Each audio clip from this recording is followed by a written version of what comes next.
Welcome back, everyone. Today, we are putting on our expert investment analyst hats for a truly fascinating explainer.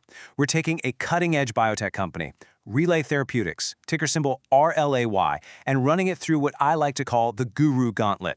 We're going to take the legendary investment philosophies of Warren Buffett, Peter Lynch, and Benjamin Graham, throw in some heavy-duty discounted cash flow modeling, and see exactly what happens when old-school value investing literally collides with a modern pre-revenue biotech firm. It's going to be a wild ride, so let's get right into it. Okay, here's our Guru Gauntlet for today. We'll start with a quick company snapshot, move through the Buffett lens, the Peter Lynch lens, and the Graham valuation. After that, we'll look at DCF and alternative models, and wrap it all up with a synthesis verdict. Kicking things off with Part 1, the company snapshot and financials. To really understand Relay Therapeutics, you've got to look at this number first, a Q1 net loss of negative $73.3 million, right? That's a huge number. Relay is a clinical-stage precision medicines company based in Cambridge, Massachusetts. They're using an incredibly advanced AI drug discovery platform to study protein motion and develop targeted oncology therapies, basically advanced cancer treatments. But here's the inherent friction of analyzing a clinical-stage biotech stock. They are burning through an absolute fortune on research and trials long before they ever sell a single pill. Just look at the stark contrast in these metrics. We've got a share price sitting at $14.09, which gives them a massive $3.07 billion market cap. But check out their trailing 12-month revenue. It's just $10.7 million.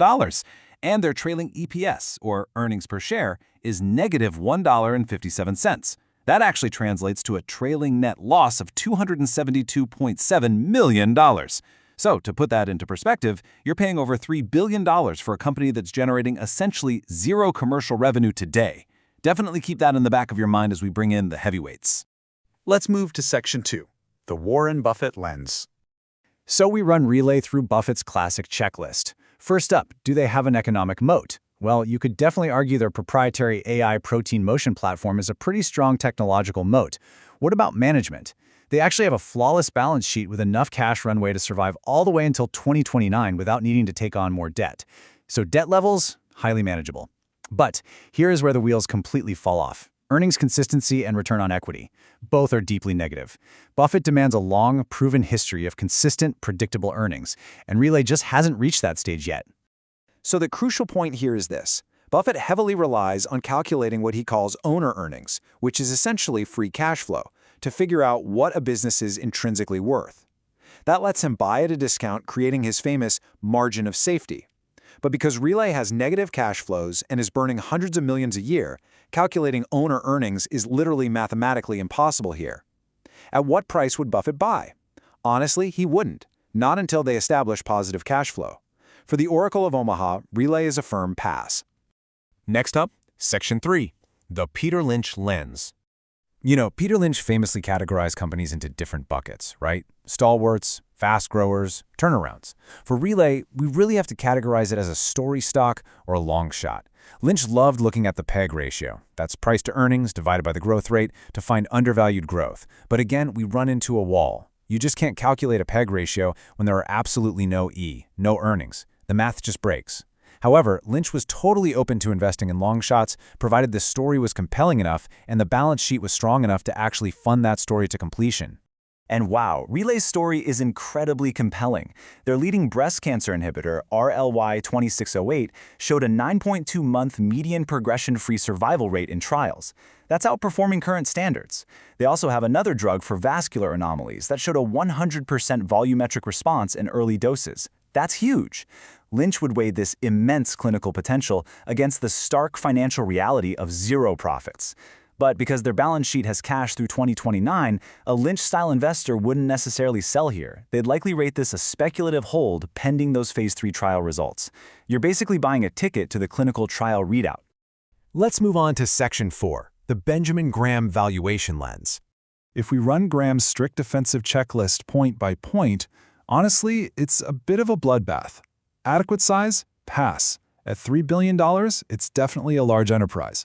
Strong finances? Pass. The cash runway is solid. But then, earnings stability? Fail. It's loss-making. Dividend record? Fail. Totally non-existent. Moderate price-to-earnings ratio? Fail again. The PE is negative. This brilliantly illustrates how a modern biotech stock fundamentally breaks all those early 20th century value investing rules. Graham even left us a famous intrinsic value formula. The square root of 22.5 times the earnings per share times the book value per share. It's a beautifully simple equation designed specifically to find a safe baseline value for a mature business. So, what actually happens when we try to plug Relay's data into Graham's master equation? Well, here is the mathematical brick wall. Relay's EPS is negative 1.57. As we all know, you cannot take the square root of a negative number in basic finance. The formula utterly breaks, giving us an intrinsic value of practically zero. With a current price of $14.09, there is literally zero margin of safety here. Graham's verdict? Do not touch this stock at any price until it generates stable, positive earnings. Moving into Section 5, DCF and Alternative Models. Okay, building a discounted cash flow, or DCF model, for a pre-revenue biotech burning $272 million a year requires some massive assumptions. You have to forecast future free cash flows out 5 to 10 years. That means guessing exactly when their drugs hit the market and how much market share they'll capture. Furthermore, because of the extremely high risk of clinical trial failure, we have to use a very high weighted average cost of capital, or WACC, to discount those future flows back to today. To manage all that uncertainty, analysts rely on a sensitivity table. If we assume a highly optimistic scenario with a lower 10% WACC and a 4% terminal growth rate, the fair value might actually shoot up past that current $14 share price. But if we use a more realistic 15% WACC to account for those real FDA approval risks and a lower 2% growth rate, the fair value just plummets. This table perfectly visualizes the extreme volatility of biotech modeling. Literally one failed trial, the WACC spikes and the valuation collapses. Because the DCF is so speculative here, let's look at an alternative model, comparable company analysis. Relay currently trades at a price-to-book multiple of 3.9x. Meanwhile, the broader U.S. biotech industry average is just 2.3x. Now, while it's slightly below its direct peers, who average around 4.3x, it's still trading at a significant premium to the broader market. Basically, the market is already pricing in a whole lot of future success right now, which tells us it's quite expensive for a company that's strictly still in the research phase. Finally, Section 6, Synthesis and Final Verdict. Let's move to the synthesis and see how this all builds into one comprehensive matrix. Buffett fails it due to a lack of owner earnings. Graham fails it because the intrinsic value formula literally yields zero. The DCF model proves to be highly volatile and dependent entirely on trial outcomes, and relative comparables suggest it's overvalued compared to the broader biotech industry. Truly, only Peter Lynch offers a glimmer of hope here, viewing it as a speculative hold based purely on the narrative of its pipeline. The final synthesis really requires balancing these two wild extremes. The key strengths are undeniable, right?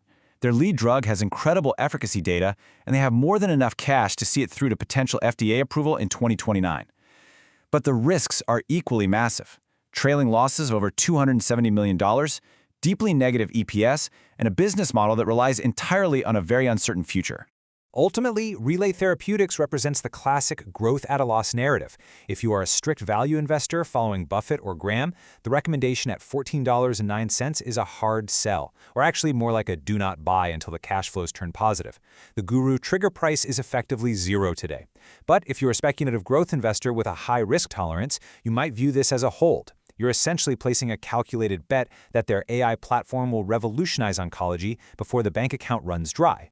Which leaves us with this final, somewhat provocative thought. When a company is quite literally trying to cure cancer using artificial intelligence, the traditional math of the 1930s just doesn't apply cleanly. It makes you wonder, does the future of medicine even belong in a traditional value investor's portfolio? Or does true innovation require a completely different way of measuring worth? Think on that. Thanks for joining me on this explainer, and keep learning.